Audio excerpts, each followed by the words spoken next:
Hello, it's Jamie from Scribble Victory here. So recently I was on Facebook Marketplace. I go on Facebook Marketplace from time to time. I'm kind of always in the market for weird and wonderful things. And musical instruments seems to be what I get sort of attracted to. So I sort of came across a listing for something that I never would have thought about really. It was a 19th century melodeon. So a melodeon is basically a reed organ. A reed organ is something that is operated by bellows that you control with your feet. Apparently this thing was made in 1895, or they couldn't date it precisely, but it's between 1895 and 1897. So it is an old thing, 125 years old. It's an absolute beauty. It was weird, it was wonderful, the perfect sort of thing that I would usually go for. Or is it? Probably not. But as soon as I saw it, I kind of looked at it, had a little bit of a browse, thought about it. It was up for £100.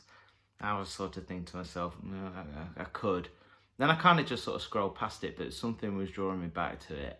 And then I ended up contacting the guy and going around and having a look at it. So I'm going to show you it. It is probably the weirdest thing that I've ever bought. So this is it. It's a 19th century melodeon, or a reed organ. So this little bad boy would have been carried around and taken from churches and chapels all around the east coast of the US, I can only imagine. It was actually made in Boston, Massachusetts, not Lincolnshire. And they were quite popular during the Civil War, from what I've read. So this little bad boy would have been taken across the battlefields and played when the soldiers were having a little bit of R&R and a little bit of time to rest between fighting. As you can see, there's little pedals there which are attached to these straps. Now, I don't think these straps are original. I think these have been added on at a later date. The ones I've seen usually have sort of like metal stirrups attached, which I do believe there's a little hole there that you can kind of see. So they would have attached to the pedals and operated the bellows up above. As you can see, there's a bellow that comes down there. I don't think the bellows are original either. I think they probably would have perished over time, so I think they've been replaced.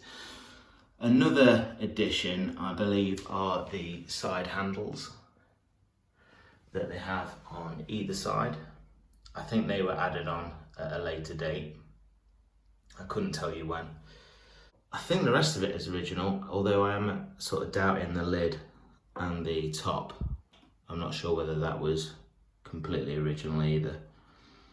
If you open it up, you can kind of see there, it says Mason and Hamlin. So these guys, they're based in the USA, as you can see there. They started out life as manufacturers purely for these sorts of reed organs, from what I can gather anyway. So they've ended up creating this little portable fellow. Apparently there was millions that were made all across the US, and this was sort of how they spent their pastime. When they didn't have televisions or radios, people would have these in their homes as well, as a bit of a centerpiece, and they would relax, sing songs, drink, be merry, all that sort of stuff. I think the keys are all original. You can kind of see that a few of them are sort of like scratched and cracked. Usual sort of like wear and tear over the decades. Bearing in mind this is over a century old, you can kind of imagine that it probably would have seen a lot of use, particularly in sort of churches and chapels. So it's quite a weird thing. It's not something I would usually purchase, not something that I would have said that I was in the market for, but it's an absolute charming little thing. I just couldn't say no really. I'm a bit impulsive when it comes to buying things. I'm also quite tight. I don't really buy things unless I have to, or if something grabs me, then I'm gonna at least consider it. And this was a consideration that actually turned into a purchase. The guy that I picked it up from, I think it belonged to his uncle, I think. And somehow he was an antiques collector, and that was a little bit of a centerpiece in his house. The guy was getting rid of loads of stuff. It was a bit of a jumble sale in there. I felt sorry for the guy because he just inherited a lot of stuff. Clocks, he had clocks coming out of his ears. When I went to pick it up, all you could hear was like ticking. It would have driven me crazy. Can I play the organ? My grandma used to play the organ. She used to play it quite a bit. She used to play the piano as well in school. So she was very adept at playing the keys in different formats. So I've inherited one of her organs, which is an absolute beauty as well, but that's more of an electronic plug-in thing. This one is just purely operated by pedals. As I showed you, the pedals on operated the bellows. Can I play it? I can play one thing, and that's Don't Stop Believing by Journey. I'm going to give you a little demo of what it sounds like, and I'm probably going to play that song just because that is the only thing I know how to play. So it takes a bit of getting used to. As I said, these pedals activate the bellows. The only way that I can describe that you play it is it's like pedaling on a push bike. So you kind of have like both feet and you kind of like push one down and then one comes up. You sort of do it like that. It's a bit of an exercise. It's a great way to stay in shape. So as you're doing this and sort of keeping, I guess, a tempo that's sort of suitable to the song, it's then that you activate a key.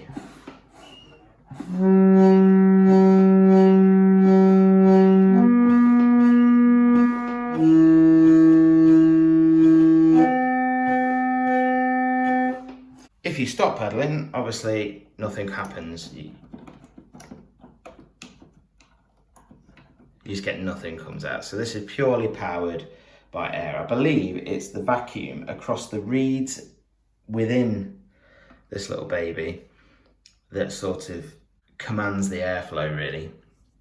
So let's give this a go. Let's play Don't Stop Believing by Journey.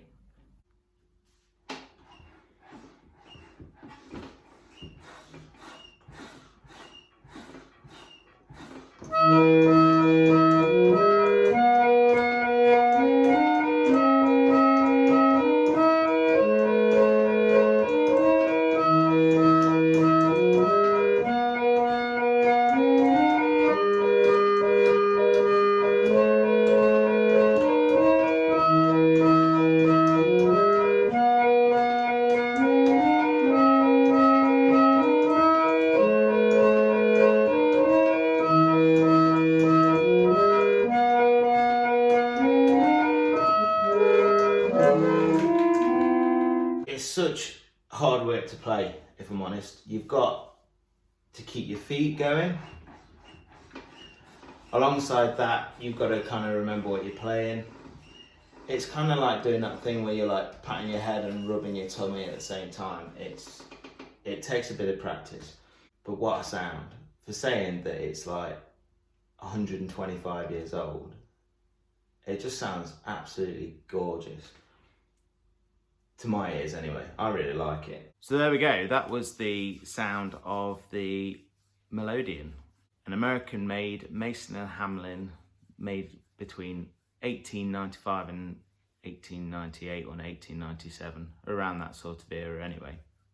What a great little thing. I'm dead chuffed with it, for saying that it cost me £100. If it probably been more than that, would I have paid it? Probably not. No, I don't think I would have. I think I probably would have overlooked it, but just thinking to myself, that's a nice little piece. Completely powered, non-electrically, so I've not got to worry about plugging it in or anything like that. The fact that it's quite portable as well, it's quite light. I will use two people myself and someone else to move it, but just because of, I guess, how fragile I deem it to be, really. Also gives me an excuse to learn more than just Don't Stop Believing by Journey, which I'm not very good at that either, to be fair. Will I take it out gigging? Probably not, no. I don't think I would take it out gigging. It's just too fragile. I just wouldn't want it getting knocked around. I'd probably just want to keep it in one place and just make sure that it gets as limited movement as possible. I might use it for recording, but I can imagine that'd be an absolute nightmare to record just because of the pedals squeak. It'd add a little bit of authenticity to it, but I don't think it'd be very practical to sort of mic up and use in any sort of home recordings, really. But I just wanted to show you that anyway. Thank you very much for watching and listening to my bad playing. Sorry, Journey, if you want to pursue any sort of lawsuit against me for the absolute sacrilege of what I just played. Thanks a lot for watching, and please like, share and subscribe if you'd be so kind. Thank you.